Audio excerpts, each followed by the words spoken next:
السلام ورحمۃ اللہ وبرکاتہ۔ جی ناظرین کرام، میں ہوں آپ کا خادم اشرف العلماء محمد وقار الحسن چشتی۔ آپ دیکھ رہے ہیں ہمارا یوٹیوب چینل اسلامی ورثہ میڈیا۔ تو جی ناظرین کرام، آج عالم اسلام کی اور اہل سنت کی ایک بہت بڑی ممتاز، بہت بڑی علمی شخصیت، مفتی اعظم پاکستان، استاد العلماء، جگر گوش حکیم الامت، مفسر قرآن حضرت علامہ مولانا مفتی مختار احمد خان نعیمی گجراتی علیہ رحمت، یہ بڑے عالم تو بہت بڑے تھے، تو فن خطابت کے حوالے سے بھی اللہ پاک نے ان کو ایک خاصا ملکہ عطا فرمایا تھا، جن کو بڑے بڑے علماء بڑی شوق سے سنتے تھے۔ تو ان کا یہ خطاب ہے میلاد پاک کے حوالے سے، سوشل میڈیا پر پہلی بار آپ کی دعاؤں سے یہ بندہ نجیب اپلوڈ کر رہا ہے۔ اور ویسے بھی تمام دوستوں کے علم میں ہونا چاہیے، جو نئے دوست آتے ہیں، یہ پرانے دوست ہیں، ہم جو بیان بھی آپ کو سناتے ہیں وہ ہماری ذاتی اپنی ریکارڈنگ ہوتی ہے، یعنی وہ بیان پہلے سوشل میڈیا پر موجود نہیں ہوتا۔ یہ ان کا میلاد مصطفیٰ کے حوالے سے انتہائی خوبصورت لاجواب بیان ہے، اور یہ بیان ہے ضلع رحیم یار خان کے اندر۔ یہ تقریباً 1990 یا اس سے کوئی 1-2 سال قبل کا ہوگا۔ تو اس کا پارٹ 1 میں آپ کو سناتا ہوں، پارٹ 2 انشاءاللہ جلد آپ کو سناؤں گا۔ تو آئیے سب سے پہلے مفتی صاحب کا خطاب سن۔ نبی علیہ الصلوۃ والسلام دنیا میں تشریف لائے اللہ کا معجزہ بن کے، ختم نبوت کا تاج اوڑھ کے، تمام انبیاء کے سلطان بن کے، اور پھر آپ کے اس نبوت کے بعد شاخیں جو نکلی غلاموں کی، اس میں ولایت ہے، کرامت ہے۔ تو جو میلاد والا آقا دنیا میں تشریف لایا معجزات کے ساتھ، اس کی ہر ادا معجزہ، اس کی ہر صفت معجزہ، تو سوال یہ پیدا ہوتا ہے کہ یہ معجزہ کیا ہے، یہ میلاد کیا ہے، یہ کرامت اور نبوت کیا ہے، یہ ولایت کیا ہے۔ تو لوگوں کے ذہن میں یہ سوال تھا، اپنوں کے ذہن میں بھی اور دشمنوں کے ذہن میں بھی۔ صحابہ بھی سوال کرتے تھے اور کافر بھی سوال کرتے تھے، کیا کہ روح کیا ہے، روح۔ جب حضور علیہ الصلوۃ والسلام نے فرمایا کہ یہ سب روحانی طاقتیں ہیں، جبریل کا آنا، روح الامین کا آنا، وحی کا اتارنا، معجزوں کا ہونا، یہ سب کون سی طاقتیں ہیں؟ روحانی۔ اب سوال پیدا ہوا کہ روحانی طاقتوں کا مطلب کیا ہے؟ تو قرآن پاک فرماتا ہے یسألونک عن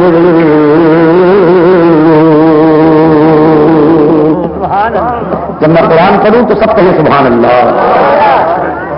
یسألونک عن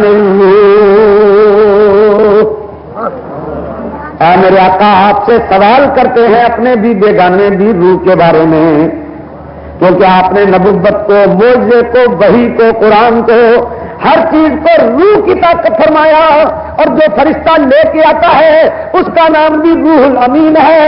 تو روح کیا ہے؟ یسألونک عن الروح، سوال کرتے ہیں آپ سے روح کے بارے میں۔ قل الروح، آیا نبی آپ کہہ دیں روح، قل الروح من امر ربی،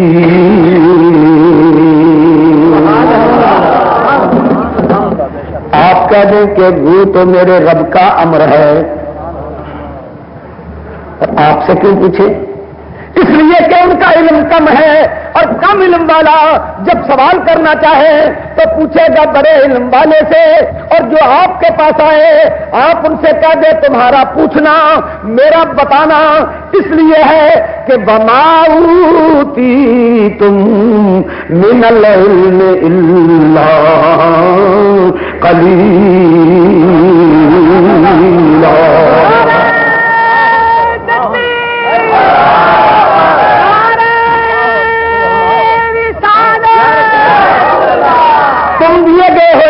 سے نہیں دیے گئے مگر تھوڑا، اللہ کے استثناء سے علم تو ثابت ہوا عوام کا، لیکن اللہ قلیلا، تھوڑا علم والا وہ تھا، اور جس کو زیادہ علم دیا گیا فرمایا ساری کائنات تھوڑے علم والی ہے، اور چونکہ تم تمام کا علم مل کے تھوڑا ہے تو تمام علم والوں آؤ اس کے پاس جس کا علم تمہارے مجموعی علم سے زیادہ ہے۔ وما اوتیتم، اور تم سب کے سب ملا جلا کے نہیں دیے گئے ہو من العلم الا قلیلا۔ قرآن کہتا ہے کہ کہاں سے لائے گا قاصد دہن میرا زبان میری، ارے کہاں سے لائے گا قاصد دہن میرا زبان میری، یہی بہتر ہے خود مجھ ہی سے سن لو داستان میری، یہی بہتر ہے خود مجھ ہی سے سن لو داستان میری بات مجھ سے سن لو، قرآن کہتا ہے، اور قرآن کی بات سنو۔ وما اوتیتم من العلم الا قلیلا۔ اب قرآن پاک نے معجزے روح اور نبوت کی تفسیر یہ بتائی کہ یہ ساری دینی طاقتیں کیا ہیں؟ روح ہیں۔ بولو کیا ہیں؟ روح۔ یسألونک عن الروح، پوچھتے ہیں آپ سے روح کے بارے میں، قل الروح، آپ کہہ دیں کہ روح من امر ربی، کہہ دیں کہ روح میرے رب کا امر ہے۔ اچھا، اب ایک بات کا جواب تو مل گیا کہ معجزہ اور نبوت کیا تھی، روح، اور روح کیا ہے؟ یا اللہ ہمیں یہ بتا روح کیا ہے؟ فرمایا روح ہے رب کا امر، روح ہے رب کا، سارے بولے ہیں امر، میرے رب کا امر ہے۔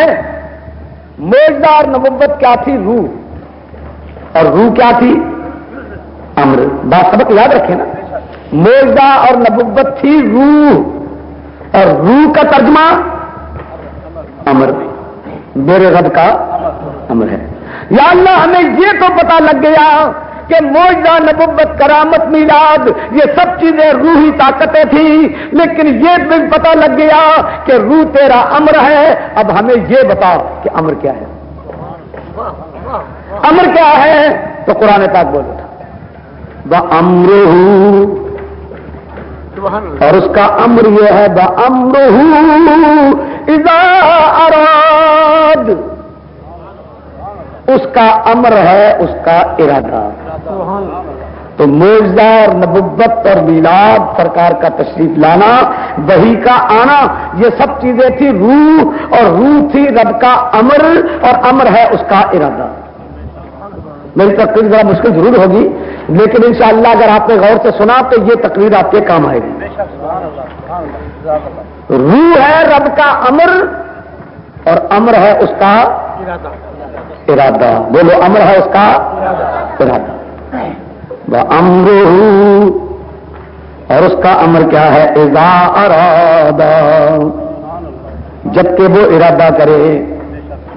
یا اللہ یہ بھی پتا لگ گیا کہ معجزہ نبوت تھی روح، اور یہ بھی معلوم ہو گیا کہ روح ہے امر، اور یہ بھی پتا لگ گیا کہ امر ہے ارادہ، لیکن ہمیں یہ بتا کہ تیرا ارادہ کیسے ہوتا ہے، ارادے کا طریقہ کیا ہے؟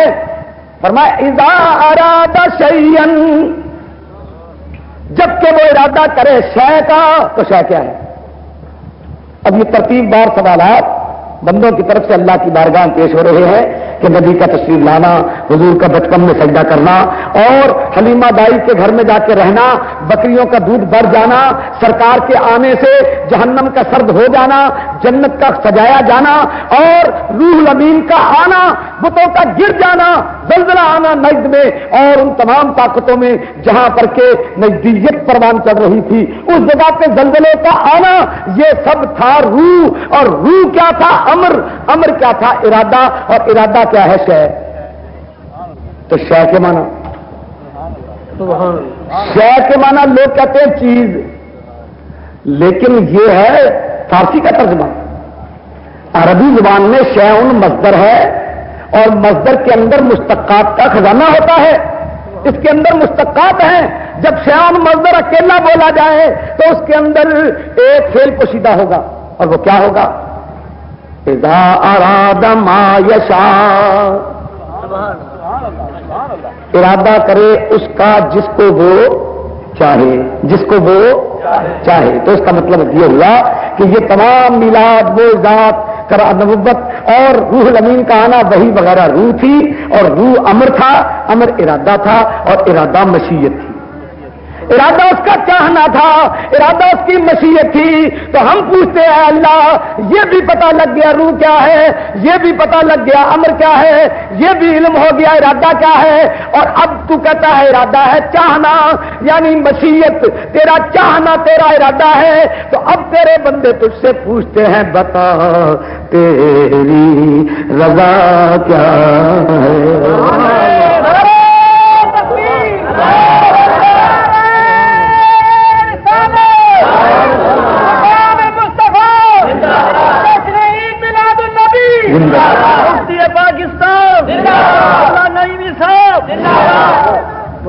ہمیں بتا تیری مرضی کیا ہے، تیری مشیت کیا ہے، تیرا چاہنا کیا ہے. تب معجزہ ہوگا تو روح ہوگی، روح ہوگی تو امر ہوگا، امر تابع تیرے ارادے کے، ارادہ تابع تیرے مشیت کے. تو ہمیں یہ بتا کہ تیری مرضی کیا ہے، تیری مشیت کیا ہے، تیرا چاہنا کیا ہے، تو کیسے چاہتا ہے.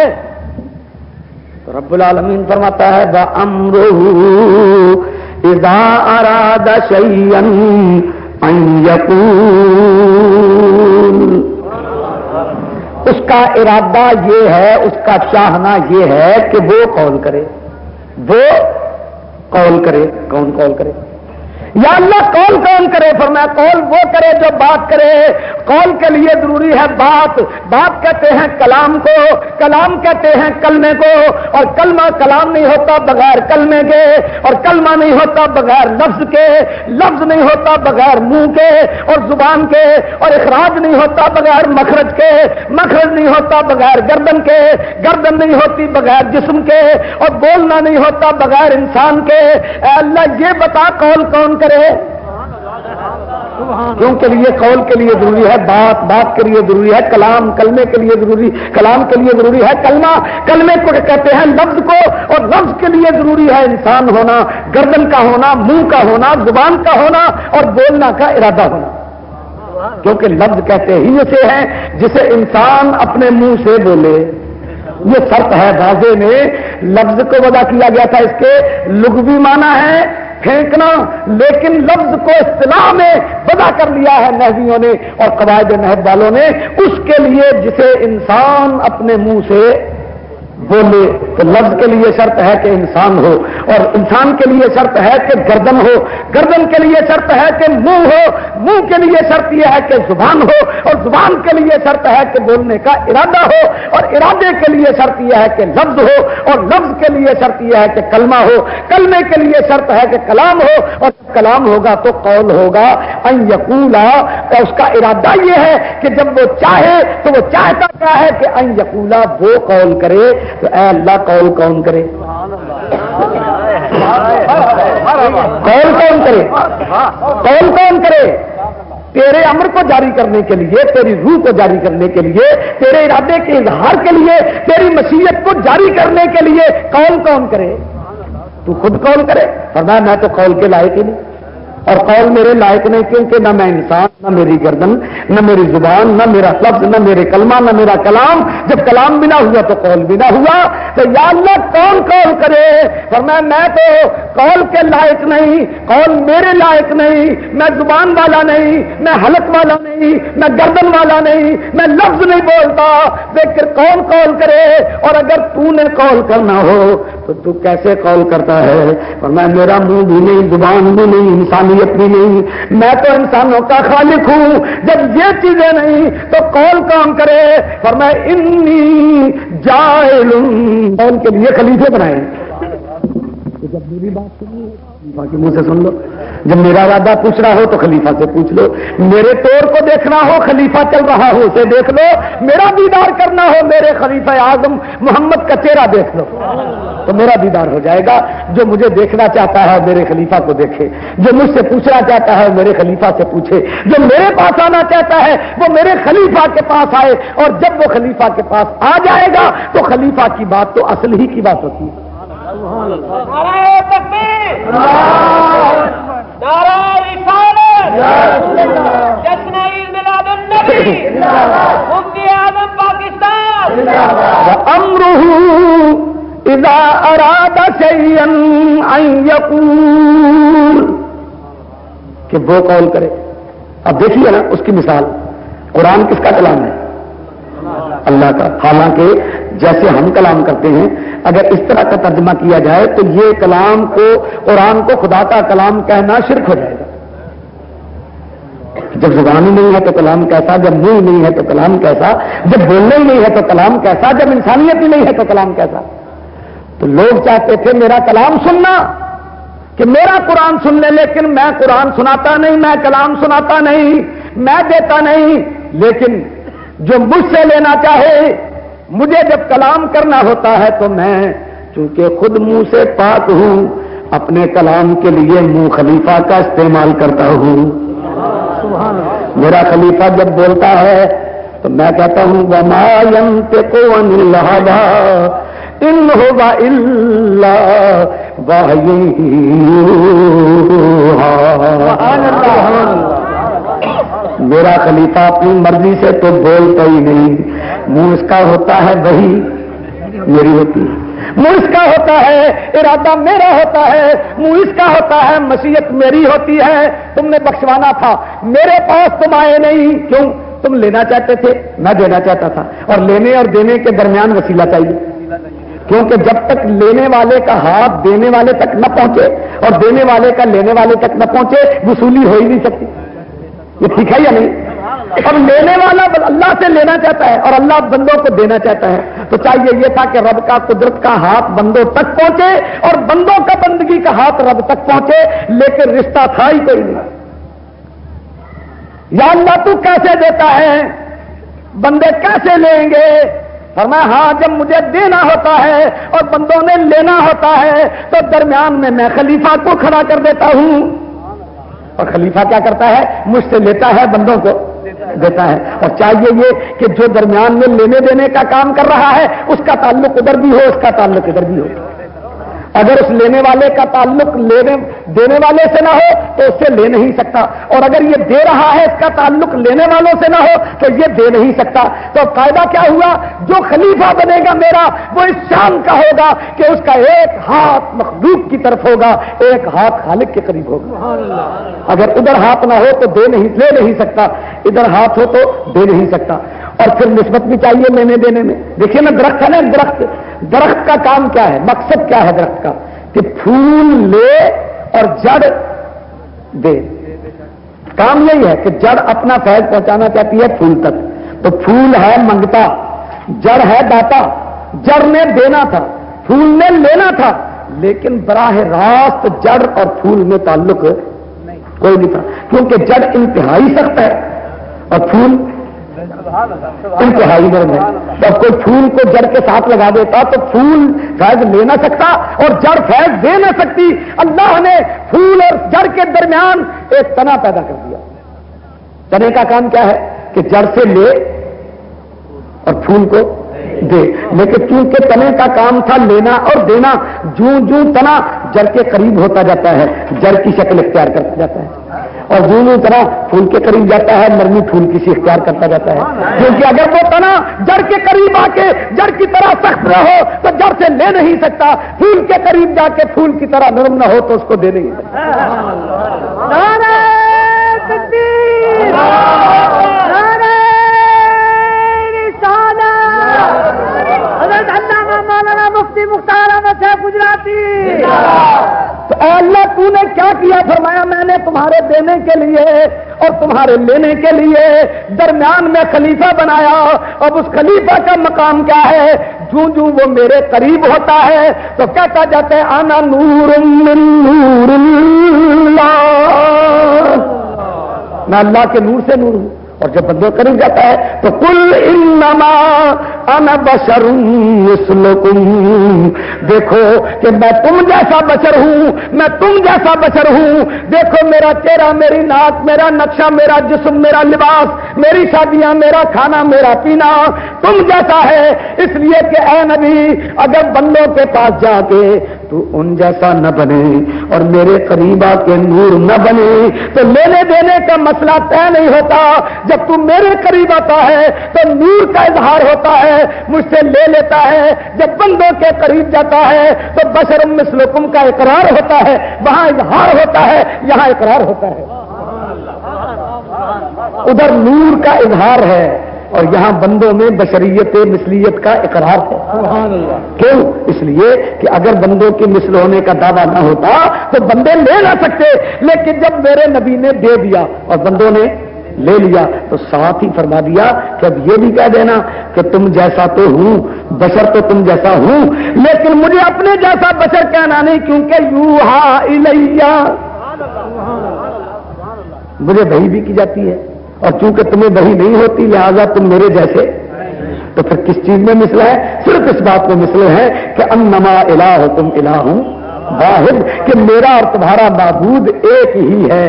فرق صرف اتنا ہے کہ تم اس معبود تک پہنچ نہ سکے، میری پہنچ بلند تھی، تم دور تھے. معبود میرا بھی وہی ہے، معبود تمہارا بھی وہی ہے، لیکن میں نے معبود سے براہ راست لیا ہے اور تم نے مجھ سے میرے واسطے سے لیا ہے. فرق یہ ہے.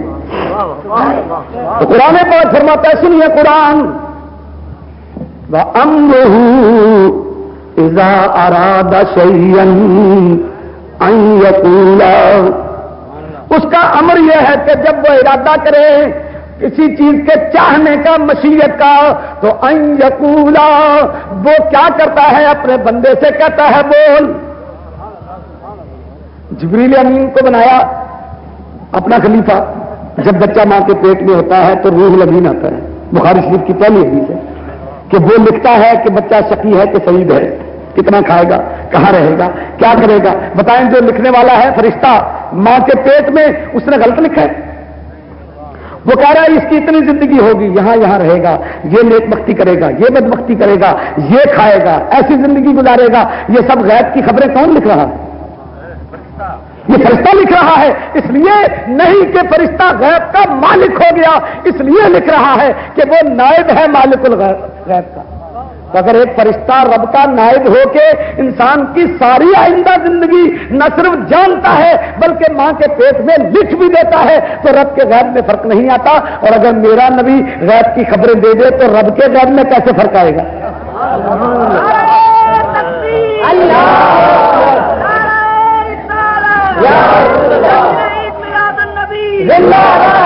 اچھا دیکھیے نا وہ آیت کریمہ، اس کے بعد ہے کہ قل اللہم، اے میرے نبی تم کہہ دو، قل تم کہہ دو. شان میری ہے، بیان تم کرو، اس لیے کہ قل کے اندر ہے قول، اور قول میں کرتا نہیں، قول تو ہی کرتا ہے. قل اللہم قل هو اللہ احد، تم کہہ دو کہ اللہ ایک ہے. تو خود کیوں نہیں کہتا؟ فرمایا اس لیے کہ میں کیا میں اس کے لائق نہیں ہوں. قل اللہم، آپ کہہ دیں کہ اے میرے اللہ مالک الملک، تو ملک کا مالک ہے، تؤتی الملک من تشاء وتنزع الملک ممن تشاء. دیتا ہے جس کو چاہے اپنا ملک، تؤتی الملک دے دیتا ہے جس کو چاہے. فرق یہی ہے، ہم کہتے ہیں اللہ مالک ہے جس کو چاہے دے دے، ہمارے دوست کہتے ہیں مالک تو ہے پر کسی کو دے سکتا نہیں. تو جو دے نہ سکے وہ مالک ہوتا ہی نہیں، جو دے نہ سکے وہ مالک ہوتا ہی نہیں. غیب کے خزانوں کا مالک وہ ہے. اور ملکیت تامہ کب ہوتی ہے؟ جو چاہے مالک وہ ہوتا ہے جو جس کو چاہے جتنا چاہے جب چاہے دے سکتا ہو. اور ایک آدمی کہنے نہیں غیب کا مالک تو خدا ہے پر دے سکتا کسی کو نہیں، تو اس نے مالک ہی کب مانا؟ مالک تو ہوتا ہی وہ ہے جو دے سکے، اور جو دے نہ سکے وہ مالک نہیں ہوتا، وہ امین ہوتا ہے. وہ تو کہے گا میں تو امانت دار ہوں، میں تو مالک ہی نہیں ہوں، میں نہیں دے سکتا۔ قل اللہم، اے میرے خلیفہ اعظم کہہ دو کہ اے میرے اللہ مالک الملک، تو ملک کا مالک ہے، لیکن کیسا مالک ہے کہ تؤتی الملک من تشاء، جسے چاہتا ہے ملک دے دیتا ہے، وتنزع الملک ممن تشاء، جس سے چاہتا ہے ملک چھین لیتا ہے، وتعز من تشاء، جسے چاہتا ہے عزت دے دیتا ہے، وتذل من تشاء، جسے چاہتا ہے ذلت دے دیتا ہے۔ تو اب دو چیزیں آ گئی، مالک وہ ہے اور جسے چاہے دے دے۔ تو جب اس مالک نے کسی کو چیز دے دی تو اس کی ملکیت سے نکلی کہ نہیں؟ نکل گئی۔ اور جب مالک کی ملکیت سے کوئی چیز نکل گئی تو اب وہ بھی مالک باقی چیزوں کا، اور جو دے دی اس کا مالک بندہ ہوا۔ یہاں سے شرک شروع ہو گیا، یہاں سے شرک شروع ہوا۔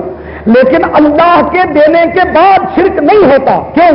اس لیے کہ اللہ تعالیٰ نے دے دیا، بندے نے لے لیا، پر شرک کیوں نہ ہوا؟ اس لیے کہ دنیا کے مالک جو عارضی ہوتے ہیں ان کی ملکیت دینے سے ختم ہو جاتی ہے، لیکن جب تو کسی کو دیتا ہے تو دینے کے بعد بھی بیدک الخیر، قبضہ چونکہ تیرا ہی رہتا ہے، لہذا کوئی بھی عارضی مالک بن کے تیرے دائمی ملکیت کے مقابلے میں آ نہیں سکتا۔ جب ملکیت میں فرق ہوتا ہے تو شرک کا خاتمہ ہو گیا، شرک نہ ہوا۔ کیوں؟ اس لیے کہ تو مالک دائمی ہے اور تیرا بندہ مالک عارضی ہے، تو خود مالک ہے، وہ تیرے دینے سے مالک ہے۔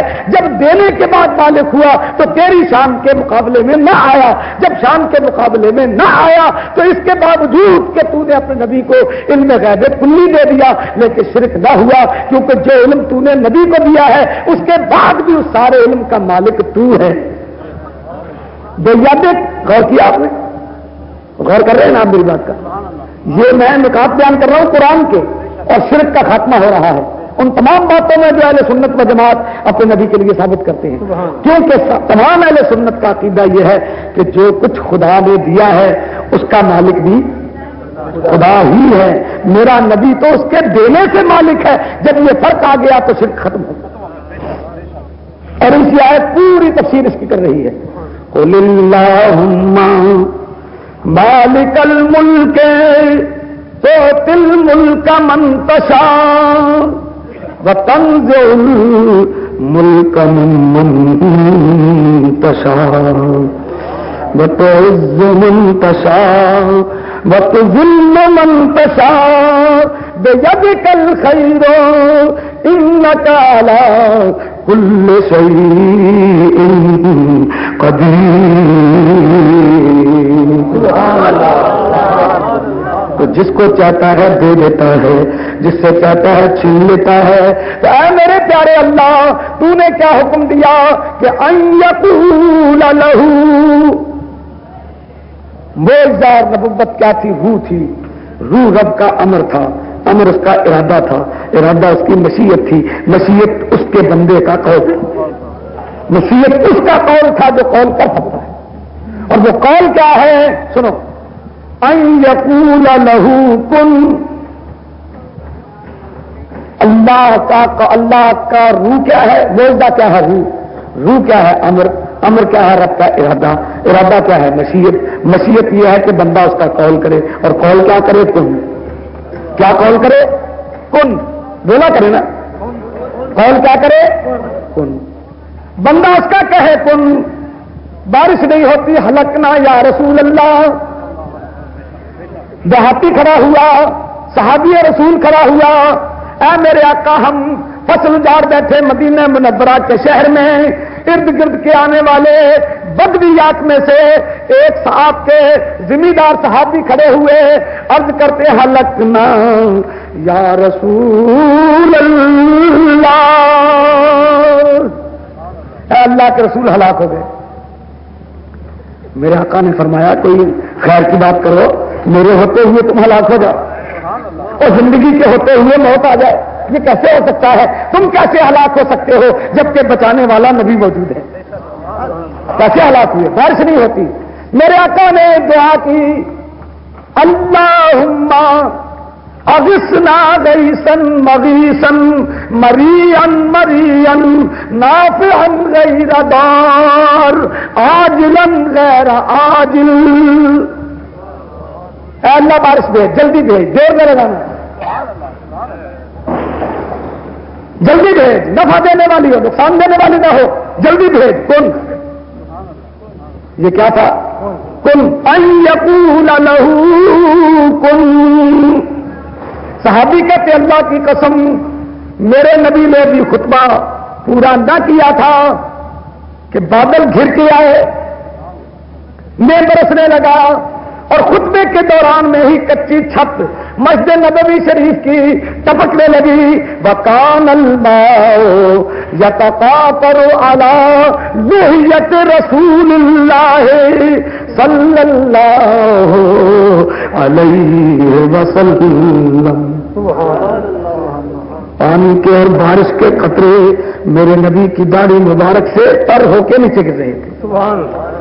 ان یقول لہ کن، میرا بندہ کہتا ہے، میرا خلیفہ کہتا ہے کن. دوسرا جمعہ آ گیا، بارش اسی طرح تھی. پھر اس نے عرض کی حالت نہ یا رسول اللہ، اب تو ہمارے کھیتوں میں گھٹنے گھٹنے پانی کھڑا ہو گیا، اب ہلاک ہو گئے پانی کی وجہ سے. میرے آقا نے انگلی اٹھا کے فرمایا کن. ایک گھیرا ڈالا، جدھر جدھر انگلی سرکار کی چلتی جاتی تھی یوں معلوم ہوتا تھا جیسے کہ درزی کی کینچی کپڑے پہ چل رہی ہے. بادل کرتا چلا گیا، دھوپ نکل آئی. اے بادل تو گیا کیوں نہیں؟ اس لیے کہ کن والے نے واپسی کی اجازت نہ دی تھی، اور جب واپسی کی اجازت ملی چلا گیا. وَأَمْرُهُ إِذَا أَرَادَ شَيْئًا أَن يَقُولَ لَهُ كُن فَيَكُونُ. اونچا بولو وَأَمْرُهُ، اس کا امر یہ ہے اذا ارادہ، جبکہ وہ ارادہ کرے، شیئن مشیت کا، ان یقول لہ، وہ قول کرتا ہے، اور قول کیا ہوتا ہے؟ کن. اور جب کن ہوتا ہے فیکون، وہ کن کہتا ہے تو یکون وہ چیز ہو جاتی ہے. فیکون دفعتن مجانتن، دفعتن سے لتعقیب، یعنی دیر نہیں لگتی. اعلی حضرت مجدد ملت حضرات شاہ احمد رضا خان فاضل بریلوی فرماتے منگتے کا ہاتھ اٹھتے ہی داتا کی دین تھی. منگتے کا ہاتھ اٹھتے ہی داتا کی دین تھی، کیونکہ دوری قبول و عرض میں بس ہاتھ بھر کی ہے. کیونکہ رشتہ قائم ہے نا، اللہ کی ہاتھ دوری ہے، لیکن میرے نبی کی بارگاہ میں منگتے کا ہاتھ اٹھتے ہی داتا کی دین تھی. اور منگتے کا ہاتھ اٹھتے ہی آقا کی دین تھی، دوری قبول عرض میں بس ہاتھ بھر کی ہے. ان یقول لہ کن فیکون، اس کا امر یہ ہے کہ جب وہ ارادہ کرے، کسی چیز کو چاہ لے تو ان یقول لہ، اس کا بندہ کہتا ہے کن کن فیکون. اس کا مطلب یہ ہوا کہ کائنات کی ساری چیزیں بند ہیں کن فیکون. کن فیکون، کن کے معنی ہو جا، یکون معنی وہ ہو جاتی ہے. اب کن بھی بنا ہے کون سے، اور یکونوں بھی بنا کون سے. کون کے معنی ہونا، کن معنی ہو جا، یکون معنی ہو جاتی ہے، کون معنی ہونا. یہ مصدر ہے، وہ مشتقات ہیں. ایک اس کا مشتق ہے بصیغہ امر، اور ایک اس کا مشتق ہے بصیغہ حال یا مضارع جاری فعل کے.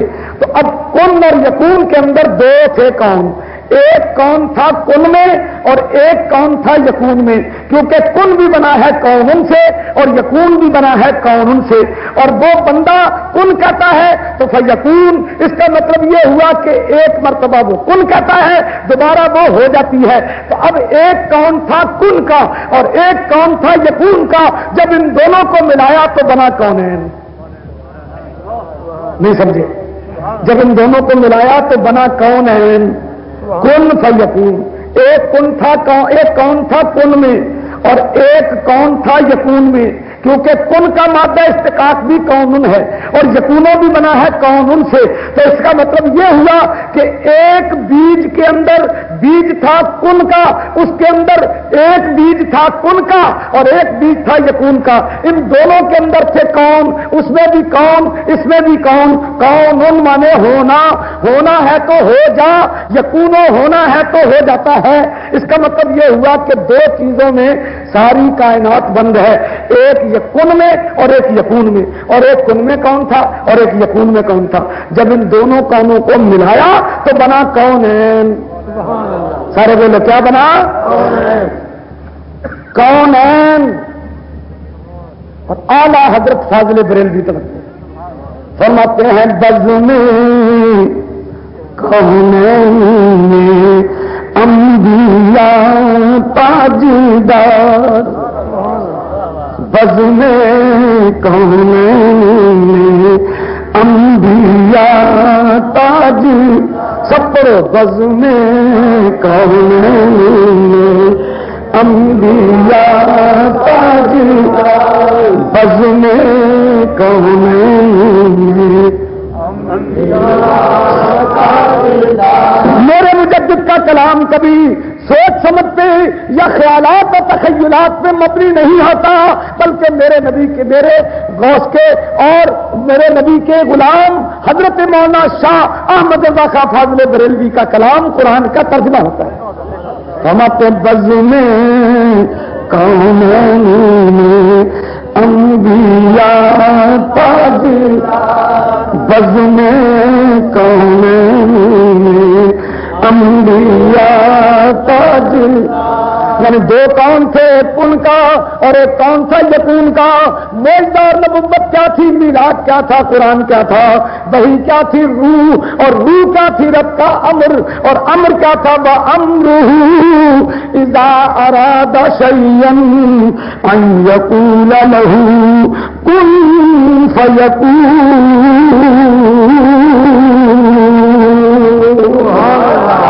اس کا امر یہ ہے کہ جب وہ ارادہ کرے اور چاہے کسی چیز کو تو اس کا بندہ کہتا ہے کن، وہ ہو جاتی ہے۔ اور جب اس کن اور یکون کا غور کیا تو دو کونین نکلے جس میں ساری کائنات ہے، پہاڑ، دریا، سمندر، اولاد، دینا لینا، سب کن فیکون میں تھے۔ اور اس کن فیکون کے ملک میں بادشاہ کون ہے؟ فرماتے بزم کونین میں انبیاء تاج، بزم کونین میں نبی اپنے خادموں سے کہتے ہیں ایکم یاتینی بعرشہا قبل ان یاتونی مسلمین۔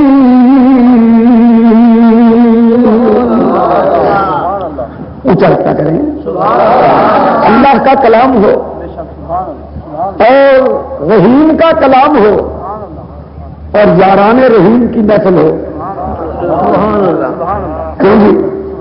رحیم کے یار بیٹھے ہو، رحیم سے تعلق رکھنے والے بیٹھے ہو، کلام رحیم کا ہو، زبان میرے نبی کی ہو، اور غلام میلاد والے بیٹھے ہو، تو جب قرآن پر آ جائے اذا تلیت علیہم آیاتہ زادتہم ایمانا،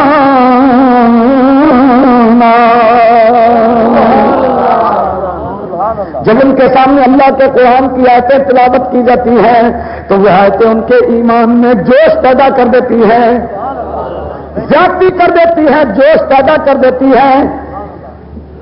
وَهُمْ يَسْتَبْشِرُونَ،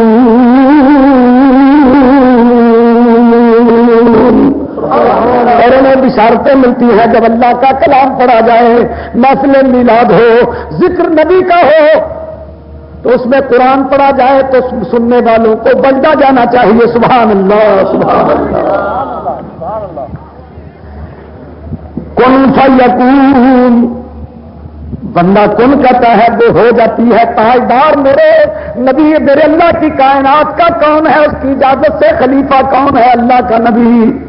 وہ ایک خلیفہ، وہ ایک اللہ کا نبی جس کا نام تھا سلیمان علیہ السلام، اس نے ملکہ بلقیس کو بلایا تھا، تو ہدہد نے آ کے خبر دی تھی کہ اس کے پاس ایک عرش عظیم ہے۔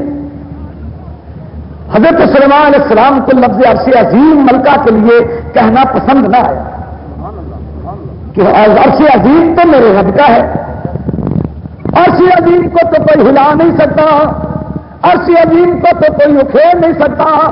آپ نے اپنے دوستوں کو سمجھانے کے لیے فرمایا کہ میرے رب کا عرش عظیم ہے، اور یہ ہدہد کہہ رہا ہے اس ملکہ کے تخت کو دیکھ کے کہ وَلَہَا عَرْشٌ عَظِيمٌ، فرمایا میں رب کے عرش عظیم کو ممتاز کرنے کے لیے اس ملکہ کے تخت کو اکھڑوا کے یہی بلا لیتا ہوں، تاکہ پتہ لگ جائے کہ جو رب کا عرش ہے وہ ہل نہیں سکتا، اور جو ہل جائے وہ رب کا عرش ہو نہیں۔ تو آپ نے اپنے دربار میں خطاب کیا اس خلیفہ نے، اس کن والے نے، کہ ایکم، میں کیا پڑھ رہا ہوں؟ اونچا بولو۔ کل لوگ کہیں گے کہاوتیں بیان کر گیا، لیکن اہل سنت کو ادھر ادھر جانے کی ضرورت نہیں، قرآن پورا سنیوں کے ساتھ ہے۔ قرآن پاک فرماتا ہے، اللہ کا کلام فرماتا ہے، سنو قرآن